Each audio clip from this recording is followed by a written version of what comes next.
Good morning সবাইকে। অনেকদিন পর আজকে লাইভে এসেছি। তো কিছুদিন আগে অর্থাৎ 9/1/2022 তোমাদের সেটের এক্সাম হয়েছিল। সেই যারা আমাদের কাছে পড়ে, তো তাদের মধ্যে কেউ কেউ কিছুটা পরিমাণ অঙ্কের কিছুটা পার্ট তারা করে আসতে পেরেছিল, আবার কিছুটা পরিমাণ স্টুডেন্ট আছে যারা করে আসতে পারেনি। যারা করে আসতে পারেনি সেটা নিয়েও কোনো মানে চাপের ব্যাপার নেই, তার কারণ এইবারের যে অঙ্কটা ছিল পয়েন্টের ফ্র্যাকশনের অঙ্ক ছিল এবং উত্তরগুলো একটুখানি ডিফিকাল্ট টাইপের ছিল। তো এবং অ্যাপ্রক্স একটা উত্তরের যে ব্যাপারটা থাকে, যে নর্মাল উত্তর, সেই উত্তরটা ছিল না, সেখানে অ্যাপ্রক্সের একটা ব্যাপার ছিল। তো দ্যাট ইজ ওয়াই স্টুডেন্টদের পক্ষে সেটা এক্সাম হলে গিয়ে উইদাউট ক্যালকুলেটরে করাটা একটুখানি চাপেরও হয়ে যায়। এবং আমি বারবার করে আমার স্টুডেন্টদেরকে সেটা বলেও দিয়েছিলাম যে যখন পরীক্ষা দিতে যাবে, যদি আগেই চলে আসে অঙ্কটা, মানে অর্থাৎ প্রথমে বা মাঝপথে যেখানেই চলে আসুক না কেন, অঙ্কটা অঙ্কটা দেখে নেবে যে সেখানে পয়েন্টের ফ্র্যাকশন যদি থাকে দেন সেটা সবার শেষে হাত দেবে। না হলে পরে কি হবে যে অন্য যে কোশ্চেন্স গুলো আছে সেগুলোর আনসার করতে দেরি হয়ে যাবে বা হয়তো করে উঠতে পারবে না, সেটা আমি আগেই বলে দিয়েছিলাম। তো যদিও মানে বেসিক্যালি দেখে মনে হচ্ছে যে অঙ্কটা খুব কঠিন ছিল, বাট অঙ্কটা কঠিন ছিল না। তো তবুও আজকে আমি একটুখানি সময় বের করে নিয়ে তোমাদেরকে একটু বুঝিয়ে দিই অঙ্কটা কি করে হয়েছে। প্রথমে একটুখানি দেখে নিই অঙ্কটার মধ্যে কি বলেছে। অঙ্কটাতে যেটা বলেছে, study the following table and answer the question, number বলেছে 47 to 50। এখানে 47 থেকে 50 আছে, ঠিক আছে। আচ্ছা, এক্সপেন্ডিচার অফ এ কোম্পানি ব্র্যাকেটের মধ্যে দেওয়া আছে ইন ল্যাক্স অফ রুপিস। এই জিনিসটা কিন্তু আমি যখন তোমাদেরকে ক্লাসগুলো নেই তখন কিন্তু বারবার করে বলি যে ব্র্যাকেটের মধ্যে কি পোর্শনটা আছে সেটা কিন্তু বারবার করে তোমাদেরকে দেখতে হবে। এইটা যদিও এবারের এক্সামে এই ল্যাক্সের ব্যাপারটা অতটা বেশি ভাইটাল হয়নি, বাট মানে অন্যান্য যে কোনো এক্সামেই কিন্তু মানে প্রতিবারই এইটা ভেতরে যেটা দেওয়া থাকে in lakhs or in thousand or what ever it may be, তো সেইটা কিন্তু দিয়ে একটা কোশ্চেন কিন্তু দিয়ে দেয় যে একটা স্টুডেন্ট সে অঙ্কটা হচ্ছে মাইনিউটলি পড়েছে কিনা, ঠিক আছে। তো আমি বারবার করে তোমাদেরকে বলেছিলাম যে ওই জিনিসটাও দেখবে। নেক্সট বলেছে যে per annum over the given years. এইবার কি বলেছে, একদম বাঁ দিকের আমি এইখানে তোমাদেরকে কোশ্চেনটাও দিয়েছি, এই যে এখানে কোশ্চেনটা আছে। আর আমি গোটা কোশ্চেনটা হয়তো আমি এখানে লেখাটা সম্ভব না, তার কারণ গোটা কোশ্চেনটা লিখতে গেলে অনেক টাইম লেগে যাবে। আর যেহেতু তোমাদের কাছে কোশ্চেনটা আছেই, অলরেডি আছে, তো দ্যাট ইজ ওয়াই আমি জাস্ট শুধু যে যে পোর্শন গুলো দরকার পড়বে সেই পোর্শন গুলো শুধুমাত্র আমি লিখবো, ঠিক আছে। আচ্ছা, প্রথমে আগে দেখে নেই আমার কি দেওয়া আছে। একদম বাঁ দিকের যে কলাম আছে, বাঁ দিকের যে কলামটা সেখানে দেওয়া আছে ইয়ার, ঠিক আছে। আর ডান দিকের ওপরের যে রোটা দেওয়া আছে সেখানে বলা হয়েছে যে আইটেম অফ এক্সপেন্ডিচার, ঠিক আছে। এবার সেখানে কি কি আইটেম আছে, সেকেন্ড যে কলামটা আছে রো অনুযায়ী আছে হচ্ছে আইটেম অফ এক্সপেন্ডিচার। এবার আমি কলাম অনুযায়ী ধরি। সেকেন্ড কলামে আছে স্যালারির জন্য প্রতি বছর কত কত করে খরচা হয়েছে সেটা দেওয়া আছে। ফুয়েল অ্যান্ড ট্রান্সপোর্টের জন্য কত কত করে খরচা হয়েছে সেটা দেওয়া আছে। যারা ওই তোমার কোম্পানির যারা ওয়ার্কার ছিল তাদের বোনাস দেওয়ার জন্য কত কত করে টাকা খরচা হয়েছে সেটা দেওয়া আছে। তারপরে সেই কোম্পানি যে যে ব্যাংকের থেকে লোন নিয়েছিল, বিভিন্ন ব্যাংকের থেকে হয়তো লোন নিয়ে থাকবে, বা একটা দুটো ব্যাংকের থেকে লোন নিয়েছে, বা একটা নির্দিষ্ট ব্যাংকের থেকে লোন নিয়েছে, যাই করুক না কেন। এবার সেই লোনের উপরে ইন্টারেস্ট কতটা দেওয়া হয়েছে এটাও এক ধরনের খরচা, ঠিক আছে। আর কি, যখন হচ্ছে প্রফিট হয়, তো সেইখানে গভর্নমেন্টকে আমরা একটা হচ্ছে ট্যাক্স দিয়ে থাকি, সেই ট্যাক্সের জন্য কতটা পরিমাণ খরচা হয়েছে। তো এইটা আবার কলামগুলোতে পরপর পরপর সাজিয়ে দেওয়া আছে। এইবার আসি 47 নম্বর যে মেইন অঙ্ক, সেইখানে চলে আসি। এখানে কি বলেছে, the ratio between the total expenditure, the ratio between the total expenditure on taxes, total tax যা হবে, taxes for all year and total expenditure on fuel and transport for the year respectively is approximately, এইটাতেই সমস্যা। এই যে approximately কথাটা বলে দিল, এইটাতে গিয়ে তখন হচ্ছে হয়ে যায় সমস্যা। ঠিক আছে, তো আমরা প্রথমে কি করব, প্রথমে যেটা করব সেটা হচ্ছে যে আমার কার কার সাপেক্ষে করতে বলেছে, অঙ্কটা আমাকে কার কার সাপেক্ষে করতে বলছে সেটা আমরা আগে দেখে নিই। অঙ্কটা করতে বলেছে মেন 47 নম্বর অঙ্কটাতে করতে বলেছে প্রথমে ট্যাক্সেস। ঠিক আছে, আমি এখানে ট্যাক্সটা লিখলাম।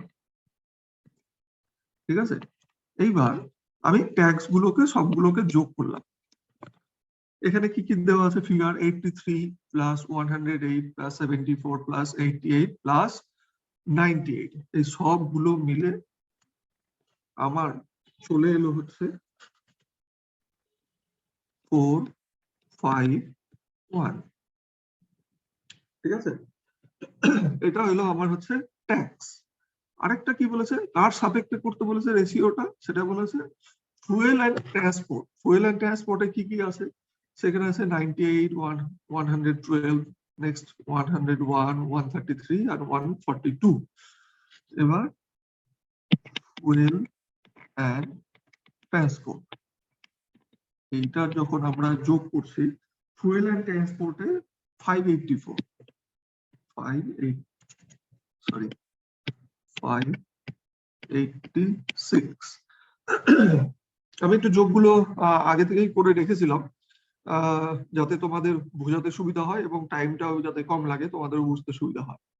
ঠিক আছে, এইবার বলেছে রেশিও বার করতে, কার সাপেক্ষে, সেটা হচ্ছে ট্যাক্স। তাহলে ট্যাক্সটাকে উপরে রেখে দিই, 451 ডিভাইডেড বাই 586। ঠিক আছে, এইবার এই অঙ্কের ক্ষেত্রে মানে এটা খুব টাফ ব্যাপার যে কি দিয়ে আমরা ভাগ করব, কি দিয়ে আমরা মানে ডিভাইড করব, বা আমরা কি দিয়ে কাটাকাটি করব, এই জিনিসগুলো জানাটা খুব দরকার। ঠিক আছে, এইবার ব্যাপার হচ্ছে যে যখন অ্যাপ্রক্সিমেশনের অঙ্ক আসবে, অর্থাৎ মানে মানে উত্তরটা একদম সঠিক না, তার কাছাকাছি, ঠিক আছে, তখন আমরা কি করব, উত্তরের দিকে একবার চেয়ে নেব। উত্তরের দিকে কি আছে, 4:7 আছে, অর্থাৎ কাটাকাটি করার পরে 4:7 আসবে। নেক্সট বলেছে 10:13, নেক্সট বলেছে 15:18। এবার 15:18 কি হচ্ছে, কাটাকাটি করলে কি হয়, ওখানে 3 দিয়ে আবার কাটা যায়, 5:6 হয়ে যাবে, তাই না, 3 দিয়ে কাটলে 5:6। আর একটা আছে 5:8। তো এবার এইখানকার যে সংখ্যাটা আছে আর এইখানকার যে সংখ্যাটা আছে, সেইটাকে আমরা যদি দেখতে যাই, প্রথম কি আছে, প্রথম আমি একটুখানি উত্তর ধরে নিয়ে করি, আমি বি এর উত্তরটা ধরে নিয়ে করি। ঠিক আছে, 47-এর 47-এর বি এর আনসারটাকে ধরে নিয়ে করি। প্রথমটা আছে কত, 10, প্রথমটা আছে হচ্ছে 10, অর্থাৎ ভাগ করতে হবে কত, তাহলে এখানে কত দিয়ে ভাগ করলে পারে 10 আসতে পারে, এইটাকে কত দিয়ে ভাগ করলে পারে ধরো 10-এর কাছাকাছি অ্যাপ্রক্সিমেট আসতে পারে। তাহলে পারে এইটাকে আমরা কি করব, যদি 45 দিয়ে ভাগ করি, 45 দিয়ে যদি ভাগ করি তাহলে পরে আমাদের কি আসবে, 10-এর কাছাকাছি আসবে। যেমন এটাকে আমরা 45 দিয়ে যদি ভাগ করি তাহলে 1 এলো 45, তারপরে 1 এলো, এটা 0, এবার হচ্ছে পয়েন্ট বসলো, এইবার এখানে 0 আসলো, তারপর আবার 0। ঠিক আছে, এইবার এখানে 2 মানে হচ্ছে হলো 90, আবার সেই চলে এলো হচ্ছে 10, আবার একটা হচ্ছে শূন্যর জন্য, এখানে পয়েন্টের জন্য আবার একটা শূন্য আসবে, আবার এখানে 2 হবে। ঠিক আছে, তো এইভাবে চলতে থাকবে। তো এইটা চলে এলো হচ্ছে 45 এক্স্যাক্টলি। তাহলে আমরা এইটাকেও একবার 45 দিয়ে করে দেখি তো কি হয়। 45 দিয়ে করলাম, এখানে চলে এলো হচ্ছে 1, 45 এখানে চলে এলো হচ্ছে 3, এখানে এলো হচ্ছে 1, আর এইটা নিচে নেমে এলো 6। এবার আমরা কি করলাম, 3 দিয়ে মাল্টিপ্লাই করলাম। 3 দিয়ে মাল্টিপ্লাই করলে পরে কত হচ্ছে এখানে,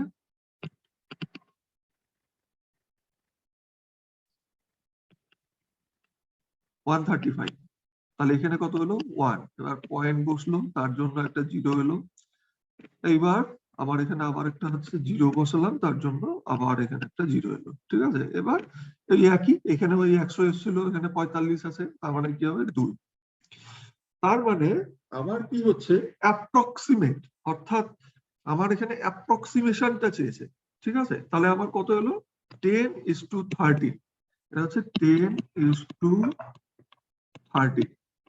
আমি উত্তর ধরে করলাম। ঠিক আছে, কেন এটা উত্তরটা ধরে করলাম, এইবার একটুখানি আসি। উত্তরটা ধরে করলাম এই কারণের জন্য যে এখানে কত আছে, অ্যামাউন্টটা 451, এখানে কত আছে 586। এর হচ্ছে পার্থক্য মোটামুটি কি আছে, নেয়ার অ্যাবাউট আমরা যদি বলি প্রায় 150 একটা পার্থক্য আছে। ঠিক আছে, তো আমার যে প্রথম যে রেশিওটা আছে 4:7, সেইটা দিয়েও তোমরা করে দেখতে পারো, সেইটা আসাটা একটু মুশকিল। ঠিক আছে, নেক্সট যেটা 5:6, সেটা তো ধরো আসবেই না। নেক্সট 5:8 আসতে পারে, সেটা একবার করে দেখতে হবে। আর আমরা কি, যেহেতু উত্তরটা করে দেখলাম, প্রথম থেকে আমরা যখন যাব, এটাকে আমরা কি কারণে ক্যান্সেল করলাম, এটাকে ক্যান্সেল করলাম যে এইখানে আসছে, আমি যদি 4 দিয়ে ভাগ করি এইখানে, ঠিক আছে, এখানে 4 দিয়ে যদি ভাগ করি, 451, এটাকে যদি আমরা 4 দিয়ে ভাগ করি, 1 4, তারপরে 5 নেমে এলো, আবার 1 4 1 1, তাহলে পরে এটা 2। ঠিক আছে, এবার হলো হচ্ছে 112। এবার 112, এবার এটাকে যদি আমি 7 দিয়ে যদি গুণ করি, তাহলে কত হয়ে যাচ্ছে, 700 সামথিং হয়ে যাচ্ছে, এর থেকে অনেক বড়, তাই না? তো দ্যাট ইজ ওয়াই আমরা কি করবো, এটাকে তাহলে আর নেবো না, এই কারণে বাদ। ঠিক আছে, একই রকম ভাবে আমরা যদি 5:6 কে নেই, তাহলে পরেও সেটা আবার বাদ চলে যাচ্ছে। ঠিক আছে, তো এইটা হলো আমার হচ্ছে আনসার। তবে আমি কিন্তু বারবার করে বলছি, আমি এটা অস্বীকার করছি না যে এই টাইপের অঙ্ক যখন এক্সামে দেয়, তখন সেটা সবার শেষে বারবার করে করা উচিত। কখনোই মধ্যেখানে বা প্রথমের দিকে এই টাইপের অঙ্ক দিলে পরে সেটাকে লিভ করা উচিত, একদম শেষে ধরা উচিত, এবং ধরে নিয়ে তারপরে সেটাকে যেহেতু এটা একটু টাইম টেকিং, দেখো আমি একটাই অঙ্ক করাচ্ছি, যদিও আমি বোঝাচ্ছি জন্য হয়তো এতটা টাইম লাগলো। তোমাদের আমি এর আগে ভিডিওগুলোতে গুণের জিনিসগুলো বলেছিলাম, ভাগের জিনিসগুলো বলেছিলাম হয়তো। তো এই জিনিসগুলো না সবসময় ধরো মাথার মধ্যে রাখতে হবে, টেবিলগুলো ধরো সবসময় মাথার মধ্যে রাখতে হবে, কোথায় থেকে এলো, কি করে হচ্ছে। তো এই জিনিসগুলো যখন ধরো মাথার মধ্যে ধরো চলে আসবে, তখন আর অতটা পরিমাণ অসুবিধা হবে না। ঠিক আছে, আচ্ছা, চলো এবার তাহলে নেক্সট পোর্শনটা শুরু করা যাক। 48।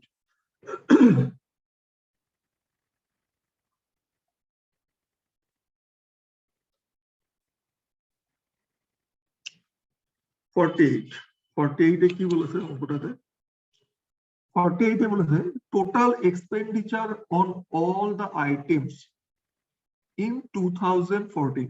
টোটাল এক্সপেন্ডিচার মানে কি, আমার এই যে 2014 সালে, এই যে 2014 সালে, ঠিক আছে, আমার যা এক্সপেন্ডিচার হয়েছে, ঠিক আছে, এইবার কি বলেছে, কত পার্সেন্ট হবে সেটা 2018 সালের তুলনায়। তাহলে 2014 সালে আমার এখানে যা যা খরচা হয়েছে, আর 2018 সালে আমার যা যা খরচা হয়েছে, টোটাল বলেছে, হ্যাঁ। তো সেই টোটালটাকে আমি কি করব, আমি হচ্ছে বের করে নেব। তো 2014 সালে আমার টোটাল, এগুলো শুধু যোগ করতে হবে, কি কি যোগ করতে হবে, 288 প্লাস 98 প্লাস 3 প্লাস 23.4 প্লাস 83, তাহলে কত এলো, এটা হচ্ছে 495.4। ঠিক আছে, আর 2018 সালে কি কি যোগ করতে হবে, 420, অর্থাৎ সেই রোটা 2014 সালের এই রোটাকে যোগ করতে হবে, 2018 সালের এই রোটাকে যোগ করতে হবে। ঠিক আছে, কি কি, 420 142 3.96 প্লাস 49.4 প্লাস 98, এটা যোগ করলে পারে কত হলো, 713.36। এটা হচ্ছে 48। ঠিক আছে, এইবার আমাদেরকে কি বলেছে যে total expenditure on the item of 2014 ওয়াজ আবার অ্যাপ্রক্সিমেটলি বলেছে। এই আবার অ্যাপ্রক্সিমেটলি বলেছে, আবার পয়েন্টের ফ্র্যাকশন আসবে। ঠিক আছে, তাহলে কি এখানে হচ্ছে এইটার সাপেক্ষে এইটাকে দিয়ে ভাগ করতে হবে, এবং এখানে কি করতে হবে, এখানে একটা পার্সেন্টেজ বের করতে হবে ইনটু, তার মানে কি হলো 495.4 ডিভাইডেড বাই 713.36 ইনটু 100। ঠিক আছে, এইটা মানে বলতে অসুবিধা নেই যে এইটাকে করতে গেলে যেটা করতে হবে সেটা হচ্ছে যে আবার এই পয়েন্ট গুলোকে তুলে দিতে হবে, তুলে দিয়ে গোটাটাকে দিয়ে ভাগ করতে হবে। ঠিক আছে, পয়েন্ট গুলোকে গোটাটাকে তুলে দিতে হবে, তুলে দিয়ে তারপরে কিন্তু হচ্ছে ভাগ করতে হবে। নর্মাল জিনিস, আর কিছু না। কনসেপ্টটা শুধু এই যে একটু ভাগগুলো একটুখানি বড় বড় টাইপের, এবং সেখানে পয়েন্টের ফ্র্যাকশন আসবে, কিন্তু সেটা আমার দেখার দরকার নেই। আবার যদি মূল সংখ্যা যদি চলে আসে, দেন আমার হয়ে যাবে। অর্থাৎ আমার এখানে একটা পয়েন্ট আছে, এখানে দুটো পয়েন্ট আছে, অর্থাৎ এখানে আমি আরেকটা জিরো নিয়ে নিলাম। তাহলে আমার সংখ্যাটা কত দাঁড়ালো, 4954123, এতগুলো জিরো। এটাকে ডিভাইড করতে হবে কি দিয়ে, 71336। ঠিক আছে, এইটা দিয়ে আবার এবার হচ্ছে ডিভাইড করতে হবে। দেখে নিই এবার এটাকে কত দিয়ে যাচ্ছে, 7 7 49, আর এখানে আবার 1 আছে, মানে একটু বড় হয়ে যাচ্ছে।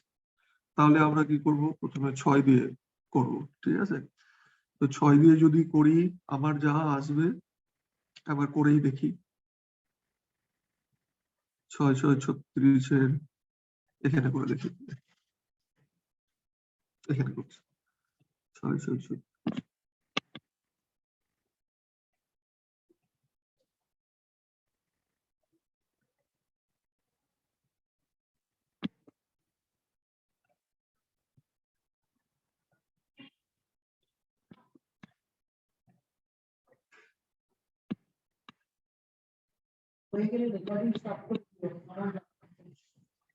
তাহলে এটা এলো কত, 428016। ঠিক আছে, আর এটা এই জিরোটাকে আমি নামিয়ে দিলাম, এটা হলো 4 8 3 7 6। ঠিক আছে, এইবার 7 9 63, আমি এখানে 9 দিলাম। 9 দিয়ে যদি করি তাহলে আমার কত আসছে, 9 দিয়ে যদি এটাকে করি তাহলে হচ্ছে 54 4।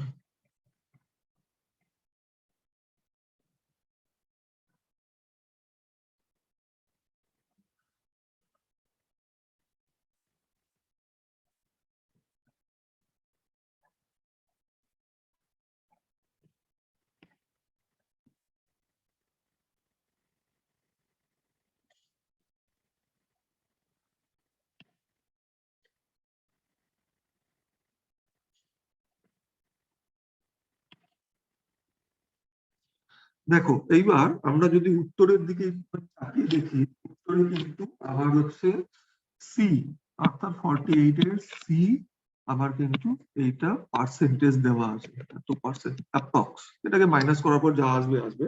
আমি জাস্ট উত্তরের দিকে তাকিয়ে নেব। এই কারণের জন্যই আমি কিন্তু বারবার করে স্টুডেন্টদেরকে বলেছিলাম যে যখন অ্যাপ্রক্সিমেশনের অঙ্কগুলো দেওয়া থাকবে তখন কিন্তু একটু উত্তর দেখে দেখে কিন্তু একটু করতে হবে, গোটাটা করার দরকার নেই। তো উত্তরের মধ্যে যেহেতু আমার চলে এসছে 69 যদি চলে এসছে এবং ওর সাথে আশেপাশে কোথাও কিছু নেই, ঠিক আছে, তো এবং আমাদের অ্যান্সারও তাই এসছে, নর্মাল জিনিস ছিল, শুধু ভাগ ছিল। ঠিক আছে, তো সেইটা আমরা কি করলাম, আমরা হচ্ছে করে নিলাম।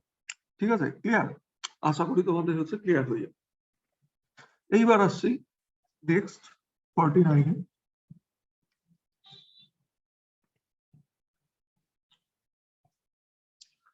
49 আসি। 49 কি বলেছে? 49 বলেছে যে হচ্ছে the total amount of bonus paid by the company during the period is approximately what percent of the total amount of salary paid during the period. এবার কি বলেছে? বোনাস 49। এইবার বলেছে হচ্ছে প্রথমে বলেছে স্যালারি, আর একটা বলেছে হচ্ছে বোনাস।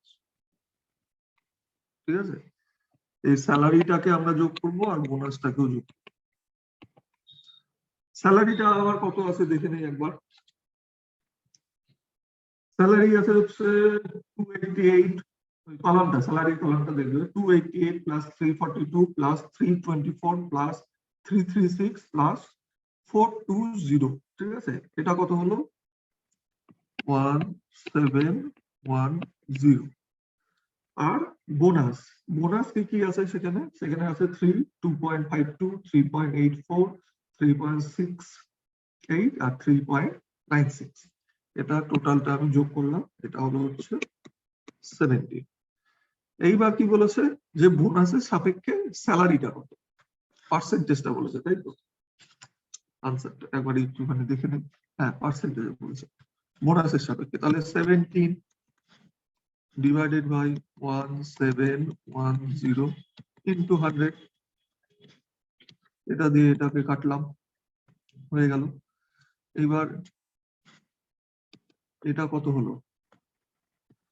1710 divided by 171। দেখো এইখানে কি বলা আছে, এইখানে বলা আছে ইয়েগুলো দেখে নাও। এটা দিয়ে করলে পারে কি হবে? নিয়ার টু, এটা কি মানে নিয়ার টু 1% হচ্ছে না, মানে জাস্ট এটার সাথে যদি +1 করে দেই তাহলে তো 171 বাই 171, তাই না? এটা কাটলে পারে 1%, তাই তো? তো তার জন্য আমাকে আর আলাদা করে ভাগটা করার কোনো প্রয়োজন নেই, তার কারণ আমার অ্যাপ্রক্সিমেট বের করতে বলেছে। এবার এই অ্যাপ্রক্সিমেট যেটা আমরা বের করব সেটা কি দিয়ে বের করব সেটা দেখে নাও। যে আমার কি এলো? 170 বাই 171। ঠিক আছে, তো এখানে আনসারে কি দেওয়া আছে? 0.1 দেওয়া আছে, তো সুতরাং এটা হবে না আমার, তার কারণ আমার আনসারটা নিয়ার টু 1-এর কাছাকাছি, নিয়ার টু। এবং কোশ্চেনে যেটা দেওয়া আছে সেটাও কিন্তু বের করতে বলেছে সেই অ্যাপ্রক্সিমেশনের হিসাবেই। তারপর কি দেওয়া আছে? পয়েন্ট হচ্ছে 5 দেওয়া আছে, তার মানে কি হতো? অর্ধেক হতো। যেটা 171 আছে সেটা হয়তো ওপরের সংখ্যাটা যেটা 170 আছে সেটা কত হতো অ্যাকচুয়ালি বলতে পারবে? এবার সেইটা হচ্ছে ধরো 85, তাই না? 85 এর কাছাকাছি হতো। 85 মানে হচ্ছে, হ্যাঁ 85 এর কাছাকাছি হতো। ঠিক আছে, ওপরে 85 নিচে 171 যদি থাকতো তাহলে আমরা 0.5 এর কাছাকাছি নিতাম। আরেকটা যেটা করেছে 1.25, এবার এটাও ধরো হচ্ছে না, তার কারণ উপরে তো ছোট আছে, 1 হলেও তো কমই আছে। তো এই কারণের জন্য এইটা হচ্ছে 1%, অ্যাপ্রক্সিমেটলি 1%। আশা করি তোমাদের ক্লিয়ার হয়ে গেল। Next, last one.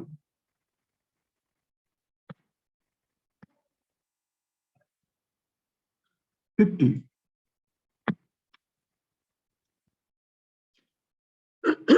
সরি, এখানে কি বলেছে? What is the average amount of interest? What is the average amount of interest per year which the company has to pay during the period? Average বলেছে, সে মনে আছে তো? Average বের করতে গেলে কি করতে হয়? সেটা হচ্ছে যে সামেশন এক্স বাই এন। এখানে সামেশন এক্স মানে কি? এখানে হচ্ছে interest, sorry interest on loan. এটা আমি কি করব? যোগ করে নেব। আর এন মানে কতগুলো বছর আছে? এন মানে আছে হচ্ছে এন ইকুয়াল টু কত? এই এন ইকুয়াল টু হচ্ছে 2014, 15, 16, 17, 18, 5। এন মানে 5 আছে। তো এটা যোগফলটা কি আসবে দেখে নিই আগে। ইন্টারেস্টটা কি কি দিয়েছে এটা একবার দেখে নিই। ইন্টারেস্ট দিয়েছে আমরা যোগ করবো, যেটা ইন্টারেস্ট অন লোনের যে কলামটা আছে সেটাকে যোগ করবো 23.4 প্লাস 32.5 প্লাস 41.6 প্লাস 36.4 প্লাস 49.4। ঠিক আছে, এইটা যোগ করার পরে কত হলো 183.3। এটা যোগ করে এলো। তাহলে অ্যাভারেজটা কি আসবে? এটা অ্যাভারেজের সূত্র। ঠিক আছে, তাহলে এটা কত হলো? তাহলে 183.5 ডিভাইডেড বাই 5। তাহলে কত আসছে? এবার এটাকে হচ্ছে ভাগ করতে হবে। ভাগ করলে পরে কত আসবে? 36.66।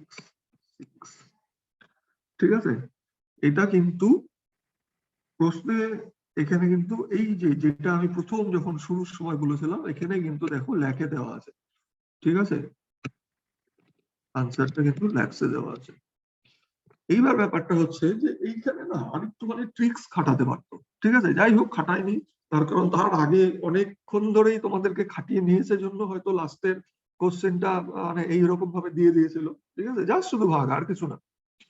এইবার কি ধরো পরীক্ষা হলে বসে ধরো মানে আমি বাড়িতে বসে আছি, বাড়িতে বসে ঠান্ডা মাথায় ধরো করাটা যতটা সহজ, বা তোমাদেরকে এখন করিয়ে দিলাম, তোমরা একবার দেখে নেওয়ার পরেই ধরো তোমাদের কাছেও আমি জানি যে খুবই সহজ হয়ে যাবে। কিন্তু এক্সাম হলে বসে বিভিন্ন ধরনের মাথার মধ্যে চিন্তা ভাবনা থাকে, সেগুলোকে করাটা সত্যি সত্যি একটুখানি হলে পরেও ডিফিকাল্ট। তার কারণ হচ্ছে সবগুলোই হচ্ছে সেই অ্যাপ্রক্সিমেটের হচ্ছে ব্যাপারটা এখানে আছে। তো দ্যাট ইজ ওয়াই হয়তো অনেক স্টুডেন্ট আছে যে তারা এই জিনিসগুলো জানা সত্ত্বেও তারা করে উঠতে পারেনি। তো যাই হোক, পরীক্ষা দেওয়াটা অনেকে আছে যে যারা একদম প্রথমবার পরীক্ষা দিয়েছো তোমরা, তো তোমাদেরকে অনেক শুভেচ্ছা আগামী দিনের জন্য, যে আগামী পরীক্ষাগুলো তোমরা হয়তো ভালোভাবে দেবে। এবং পড়াশোনাটা কিন্তু কন্টিনিউ করতে হবে, এমন না যে এইবারে কোনো একটা সমস্যা হয়েছে তার জন্য আর পড়াশোনা করব না। ঠিক আছে, তো এইরকমটা কিন্তু করবে না, পড়াশোনাটা কিন্তু চালিয়ে যেতে হবে। এবং তোমরা যদি পড়াশোনাটা চালিয়ে যাও তাহলে পরে কি হবে, যে সাকসেসটা কিন্তু আসবে। খুব বেশি দিন খাটাখাটনি করার দরকার নেই, তবে শিখতে গেলে যেটা সময় লাগে, যে মিনিমাম 7 মাস থেকে 8 মাস বা 9 মাস থেকে 10 মাস এরকম মিনিমাম একটা সময় লাগে। এক একজনের এক এক ধরনের ক্যাটাগরি থাকে, ধরো কেউ হয়তো ইংলিশে একটু ভালো, কেউ হয়তো সায়েন্স ব্যাকগ্রাউন্ড থেকে এসছে, পরে হয়তো সে অন্য কোনো সাবজেক্ট নিয়েছে, কারো কারো বিভিন্ন জায়গাতে প্লাস পয়েন্ট থাকে। ঠিক আছে, তো সেই জন্যই বললাম কারো 7 মাস থেকে 10 মাস এটা হচ্ছে শিখতে সময় লাগে। শেখাটা হয়ে গেলেই কিন্তু সবটা হয়ে যায় না, শেখার পরে যেটা দরকার সেটা হচ্ছে যে প্র্যাকটিসটা দরকার। প্র্যাকটিসটা কিন্তু মানে খুব ভাইটাল একটা জায়গা। যখন তোমরা মানে কোনো একটা পরপর পরপর বছর ধরে ধরে তোমরা যখন প্র্যাকটিস গুলো শুরু করবে, তখন দেখবে যে কোথায় কোথায় তোমরা আটকে যাচ্ছ। ঠিক আছে, আরেকটা জিনিস যেটা দেখতে হবে সেটা হচ্ছে টাইম। টাইমটা হচ্ছে কিন্তু বিশাল বড় ফ্যাক্টর, তার কারণ তোমরা দিতে গেছো কম্পিটিটিভ এক্সাম। কম্পিটিটিভ এক্সামের ক্ষেত্রে টাইমটা কিন্তু বিশাল বড় ফ্যাক্টর। তো আমি আমার সব ভিডিওতেই আমি সবসময় বলেই থাকি যে টাইমটার দিকে সবসময় একটুখানি খেয়াল রাখবে। তো এটাতেও বললাম। আশা করি তোমরা সবাই অঙ্কগুলো বুঝতে পারবে। যদি কোনো জায়গাতে বুঝতে অসুবিধা হয়, এইটা ইউটিউব চ্যানেলে দিয়ে দেওয়া হবে। তো সেইখানে তোমরা কমেন্টে পড়ে একটুখানি আমার কাছে জানতে চাইতে পারো যে কি কোন জায়গাতে প্রবলেম হলো। সেইটা আমি দরকার হলে পরে আবার একটা এরকম অনলাইন ক্লাস নেই, আমি হয়তো করিয়ে দেবো তোমাদেরকে, কোনো অসুবিধার ব্যাপার নেই। আর চ্যানেলটিকে যদি এখনো সাবস্ক্রাইব না করে থাকো তাহলে সাবস্ক্রাইবটা করে নিও, তার কারণ ভবিষ্যতে তোমাদের পাশে দাঁড়ানোটাই উদ্দেশ্য। এবং আহ, তোমরা যাতে ভালো পরীক্ষা দিতে পারো তার জন্য আমরা বেশ কয়েকজন মিলে ভালোভাবেই প্রচেষ্টা করছি। এখন দেখা যাক, আশা করি হয়তো বেশ ভালোই ফল হবে আগামী দিনগুলোতে। তোমাদেরও ভালো ফলের শুভকামনা করি। এই বলে আমি আমার ক্লাসটা আজকে শেষ করছি। Good bye.